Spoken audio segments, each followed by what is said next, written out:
Bonjour les formateurs. Une visite rapide de votre nouvel outil de formation à la décompression, ePlouf. Alors ePlouf, comment cela se présente-t-il? Vous avez ouvert ePlouf et vous arrivez sur le menu principal. Menu principal où vous trouvez des boutons de commande pour aller directement dans les sous-menus d'ePlouf. Le premier que vous aurez utilisé, c'est base de plongée. Vous cliquez sur base de plongée et ça vous emmène dans le sous-menu où vous avez de 1 à 9, 1, 2, jusqu'à 9 possibilités de programmer des plongées virtuelles qui serviront de support à vos cours sur la décompression. Comment feriez-vous? Eh bien, vous avez des cases jaunes. Dans ces cases jaunes, vous pouvez écrire en haut un grand rectangle jaune, saisie libre, vous saisissez le texte que vous voulez. L'utilité de ce cadre est de pouvoir mémoriser pour les fois suivantes pour quel public vous avez construit votre formation, quels sont les points particuliers que vous voulez mémoriser pour les retrouver facilement la fois d'après. Enfin bref, toutes les informations qui vous seront utiles pour vos prochains cours lorsque vous voudrez réutiliser cette plongée programmée. Ensuite, vous avez deux plongeurs, plongeur 1, plongeur 2. Des cases jaunes qui vous permettent de paramétrer leurs caractéristiques, leur consommation en air personnelle, le volume de bouteilles qu'ils emmènent sur la première et sur la deuxième plongée, la pression de démarrage lors de la première plongée, la pression de démarrage lors de la deuxième plongée, puis, si vous le souhaitez, des durcissements d'ordinateur. Ensuite, vous pouvez paramétrer des événements. Ces événements, vous avez la possibilité de paramétrer des essoufflements sur les deux plongeurs ou un partage d'octopus lors d'une assistance de panne d'air par exemple entre les deux plongeurs. Bien, vous avez paramétré vos plongeurs, vous avez paramétré les événements. Je vous propose de paramétrer la plongée en SWAT. Vous avez minute par minute la possibilité de créer la plongée pour chacun des deux plongeurs. Minute par minute sur 600 minutes, donc sur 10 heures, vous pouvez paramétrer vos deux plongées afin que vos plongeurs réalisent les plongées que vous souhaitez utiliser. Vous voyez dans chaque case jaune, eh bien, minute après minute, vous allez rentrer les profondeurs du profil que vous souhaitez utiliser pour mettre en évidence certains phénomènes de décompression pour vos élèves. Une fois que vous avez fini, eh bien, il reste à l'essayer. Vous décidez d'utiliser cette première plongée, eh bien vous cliquez sur Charger profil 1. Là, apparaît un petit message vous disant que c'est bien le profil 1 qui est chargé. C'est OK, ça y est, tout ce que vous avez saisi est chargé à l'intérieur d'ePlouf et vous allez pouvoir l'utiliser. Vous allez pouvoir l'utiliser sous 3 menus d'affichage différents. L'affichage essentiel, l'affichage comparatif, l'affichage expert. Ces 3 menus vont utiliser les mêmes données que vous venez de saisir, mais les présenteront de manière différente. Allons voir le menu essentiel.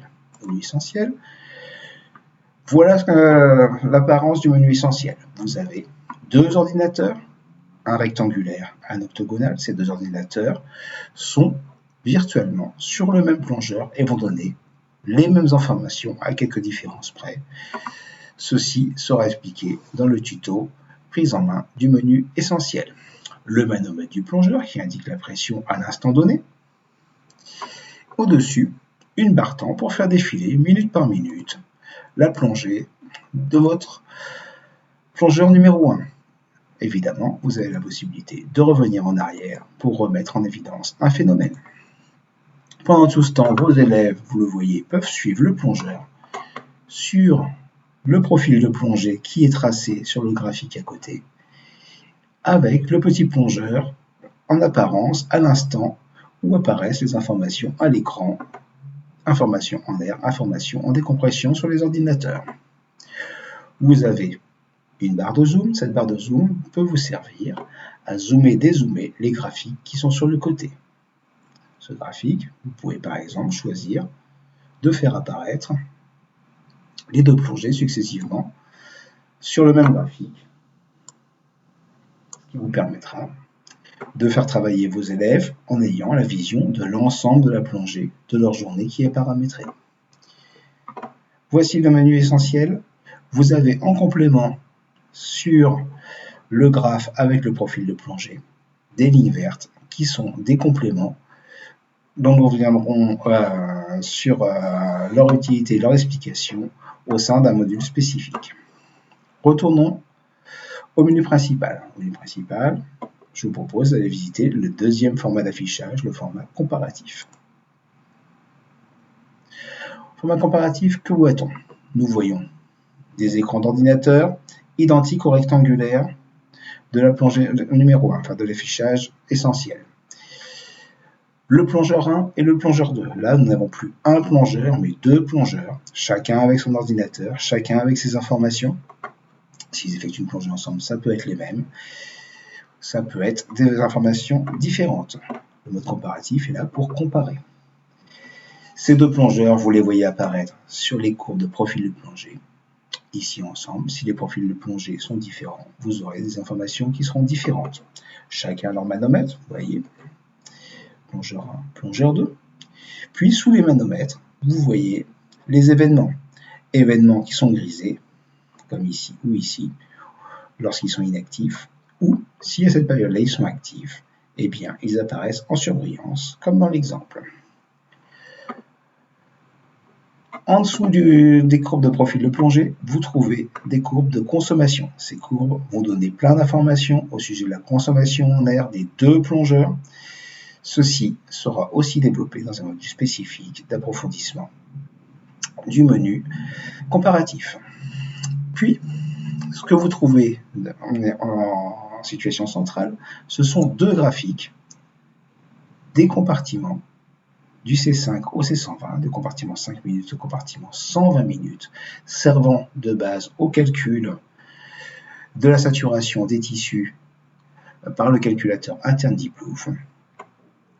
Vous trouvez pour chacun de ces compartiments sa valeur de tension instantanée. Vous trouvez de manière visuelle, colorée, la partie d'azote dans chacun des compartiments qui imposera un palier, donc interdit à notre plongeur de remonter en surface sans risquer un accident de décompression. Vous avez surligné en jaune le compartiment directeur à l'instant où les informations sont à l'écran. Vous avez la barre de saturation à la pression ambiante qui vous permet de voir les compartiments en sursaturation et les compartiments en sous-saturation. Puis, une fois votre plongée effectuée, vous avez en centrale un mode planification qui vous permet de planifier la seconde plongée et de travailler avec vos élèves autour de la planification de la plongée successive. La barre zoom a les mêmes fonctions que sur l'écran essentiel. Vous pouvez utiliser la barre zoom pour faire apparaître vos deux plongées sur un même graphique.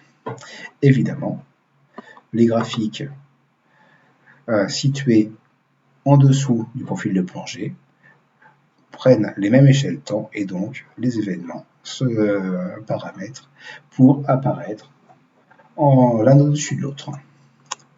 Retournons au menu principal. Le menu expert. Le menu expert est un menu à destination, tel qu'il est nommé, d'un public beaucoup plus expert que les deux premiers menus, servant surtout à la formation d'un nouveau public utilisant la décompression. Ce menu expert, si on clique dessus, que voit-on? On voit toujours le même écran, l'écran rectangulaire, qui permet d'avoir une continuité du mode essentiel, comparatif ou expert. Vos élèves retrouvent leur marque, ils ont un appareil qu'ils connaissent, qu'ils ont vu évoluer, qu'ils ont déjà vu sur d'autres cours certainement, et donc permettront que les cours soient beaucoup plus rapides, beaucoup plus efficaces. Évidemment, un manomètre qui va indiquer la pression à l'instant où le plongeur se trouve. Vous avez les barres graves de saturation des compartiments, mais bien zoomé, qui permet de travailler en ayant une vision beaucoup plus fine de ce qui se passe sur ce plongeur numéro 1 qui est à l'écran. Vous avez entre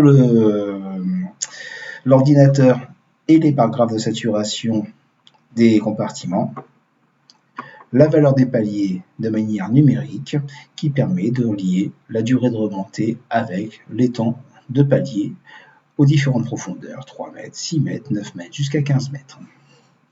Puis sur le côté, vous vous retrouvez avec 4 graphiques différents.